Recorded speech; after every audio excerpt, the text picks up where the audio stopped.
नसीहत बहुत दफा सुनी है कि जिंदगी में मुश्किल से मुश्किल हालात में पॉजिटिव रहें, मुस्बत सोच रखें, लेकिन कोई ये नहीं बताता कि ये रोजाना मुस्बत सोच या पॉजिटिविटी को कैसे अपनी आदत बनाएं।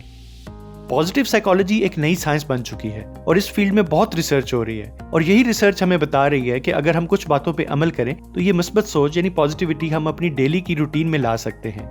बारबरा फ्रेडरिक्सन, जो कि साइकोलॉजी की प्रोफेसर हैं यूनिवर्सिटी ऑफ नॉर्थ कैरोलिना में, उन्होंने पॉजिटिव इमोशंस पे रिसर्च की कि किस तरह हम ये मुस्बत एहसासात, सोच या इमोशन मेजर कर सकते हैं या गिन सकते हैं और किस तरह इन फीलिंग्स को बढ़ा भी सकते हैं।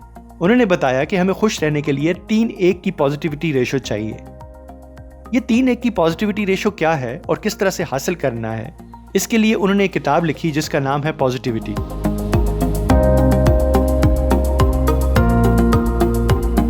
हर इंसान में मुस्बत एहसासात यानी पॉजिटिव इमोशंस भी हैं और मनफी जज्बात यानी नेगेटिव इमोशंस भी हैं।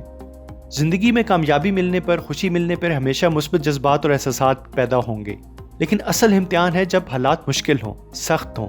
इन हालात में भी कुछ लोग अपने मुस्बत एहसासात को, पॉजिटिव इमोशंस को महफूज रखते हैं, बल्कि पैदा कर लेते हैं और इसी पॉजिटिविटी से वो इन मुश्किलात का सामना करते हैं और कामयाब हो जाते हैं। यही पॉजिटिव इमोशंस उनको डिप्रेशन, एंजाइटी में जाने नहीं देते, बल्कि उनकी सेहत भी अच्छी रहती है। जब मुश्किल हालात होंगे तो सिर्फ इन पॉजिटिव इमोशन से ही आपको बदतर हालात में भी मौके, अपॉर्चुनिटीज नजर आएंगी, आपको सॉल्यूशंस नजर आएंगे और यही वजह है कि ये लोग कामयाब हो जाते हैं। ऑथर ने अपनी रिसर्च के दौरान लोगों के 2 ग्रुप्स बनाए।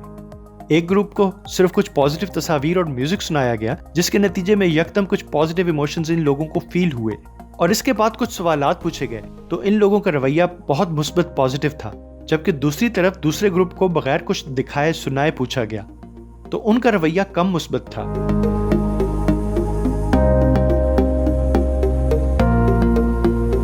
हमारे नेगेटिव इमोशन ज्यादा मजबूत होते हैं, उनका असर भी ज्यादा होता है। अब अगर हमारे अंदर नेगेटिव और पॉजिटिव इमोशन का तवाजुन यानी बैलेंस खराब हो जाए तो नतीजा ये होगा कि हम ज्यादा डिप्रेस रहेंगे। अगर हमारे अंदर एक नेगेटिव इमोशन जैसे कि किसी चीज का खौफ, परेशानी, मायूसी महसूस होती है तो इसको बैलेंस करने के लिए हमें 3 मुस्बत एहसासात, पॉजिटिव इमोशंस चाहिए। ऑथर ने यही रिसर्च से साबित किया कि हमें एक नेगेटिव इमोशंस के मुकाबले में 3 पॉजिटिव इमोशंस चाहिए, फिर हम खुश रह सकते हैं। अगर यही रेशो 1:1 हो तो नेगेटिव इमोशन भारी हो जाएगा क्योंकि वो ज्यादा मजबूत है और हमें डिप्रेशन की तरफ ले जा सकता है।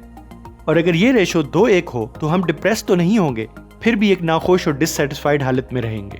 और जब हम 3:1 रेशो पे पॉजिटिव इमोशंस को ले जाएंगे तो फिर हम खुशी, हैप्पीनेस, पॉजिटिविटी को एक्सपीरियंस करेंगे। असल जिंदगी में ये 3:1 रेशो पे कम लोग जिंदगी गुजारते हैं। रिसर्च बताती है कि अमेरिकन सिर्फ 1:1 और 2:1 की रेशो से ही जिंदगी गुजार रहे हैं। लेकिन अगर हम कोशिश करें, मेहनत करें और रोजाना ये बात जहन में रखें तो ये रेशो 3:1 हासिल कर सकते हैं।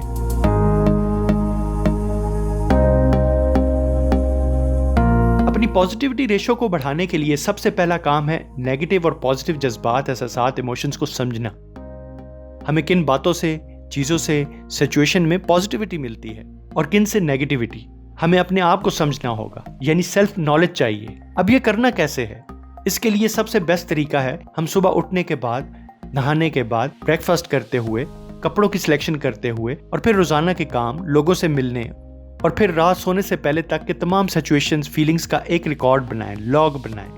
बहुत लंबी रिसर्च की जरूरत नहीं है, बस मालूम यह करना है कि वो कौन सी रूटीन की सिचुएशन है जिसमें हमें नेगेटिव इमोशंस मिलते हैं और किन चीजों से हमें पॉजिटिव इमोशंस मिलते हैं। जब ये मालूम हो जाएगा तो फिर हम एक अंदाजा लगाएं, थोड़ा सा मैथ कर लें कि हमारी रोजाना की पॉजिटिविटी रेशो क्या है और वो कौन से पॉजिटिव इमोशंस हैं जिन पे थोड़ी सी मेहनत करके हम अपनी पॉजिटिविटी रेशो 3:1 की हासिल कर सकते हैं।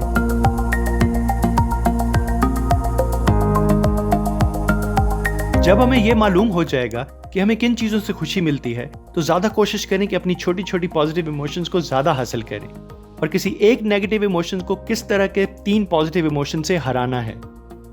अगर हम सोच लेंगे कि जब गाड़ी लेंगे, बड़ा सा घर लेंगे या वर्ल्ड टूर पे जाएंगे तो उसी वक्त हमारी 3:1 की पॉजिटिविटी रेशो होगी, तो उस वक्त तक नेगेटिव इमोशन हमें इतना हरा चुके होंगे, इतना थका चुके होंगे, तो शायद इन चीजों से भी हमें खुशी ना मिल सके।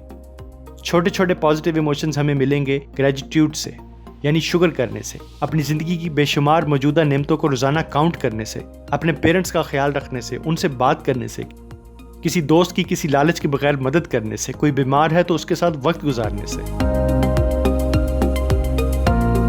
और एक छोटी सी हैबिट है और वो है माइंडफुलनेस की, यानी अपने काम पर जाते हुए बजाय दिमाग में वरीज हों, परेशानियां हों, फियर्स हो, खौफ हो, जो कि नेगेटिव इमोशंस हैं, अपने रास्ते में जाते हुए नेचर को एंजॉय करें। परिंदों की आवाज़ को, दरख्तों को या फिर बच्चों को खेलता देख के भी अपने पॉजिटिव इमोशंस को बढ़ाया जा सकता है।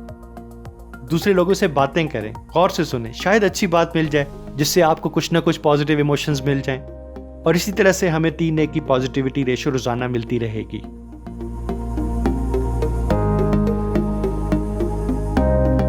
एक छोटी सी कहानी है कि एक दफा एक दादा ने अपने पोते को बताया कि हमारे अंदर 2 भेड़िए वुल्फ्स हैं। इन दोनों भेड़ियों में हर वक्त लड़ाई होती रहती है। एक भेड़िया है गुस्से का, उदासी का, बेचैनी का, घबराहट का, नफरत, मायूसी का, हसद का, और दूसरा भेड़िया है खुशी का, लगन का, इत्मीनान का, हौसले का, और सबसे बढ़कर प्यार और मोहब्बत का। पोते ने अपने दादा से पूछा कि हमारा कौन सा भेड़िया जीतता है? तो दादा ने जवाब दिया, जिसको तुम खाना खिलाओगे, जिसको तुम फीड करोगे।